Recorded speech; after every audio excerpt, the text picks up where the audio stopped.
C'è bisogno di soggetti consapevoli in Europa che operino per il bene comune nel quotidiano a partire da un'esperienza di bene per sé, che incarni i valori e non li proclami solo a livello di idea. È quanto emerso nell'incontro organizzato da Comunione e Liberazione a Chiavari a partire dal volantino Una presenza al bisogno del mondo, diffuso in vista della tornata elettorale di fine maggio.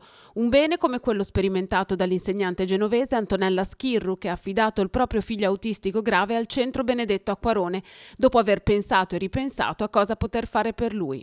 E poi mi sono accorta che un'altra persona, che io non ho nemmeno conosciuto direttamente, come Donnando, aveva generato un luogo che per certi versi superava anche quello che io potevo escogitare. È un luogo che per me era familiare, perché la dinamica era quella, cioè di guardare queste persone e di vedere un bene in loro più grande. E questa apertura è quella del cuore di Donnando, che si ripete in quelli che lo hanno conosciuto e imitandolo seguono quello che anche lui seguiva. La politica come testimonianza di una vita cambiata è il racconto della studentessa Laura Andraghetti, che ha descritto gli incontri avvenuti in università a seguito di una iniziativa volta a mettere a tema il dolore per il crollo del ponte Morandi. Quello che cambia non è una teoria politica, no? Ma è quello di incontrare una vita e che non ci permette di andare a letto disperati.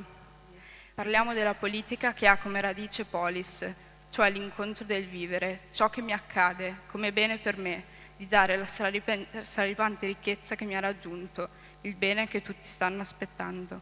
In tutta Europa si stanno moltiplicando iniziative come quella chiavarese. Abbiamo scoperto che effettivamente ciò che attende la gente per poter ripartire è un'esperienza viva, è qualcosa che vi faccia ancora capire che quello che porta nel cuore esiste, che la speranza che ha nel cuore esiste, e questo vale di più a rimettere in moto un uomo che qualsiasi vittoria elettorale.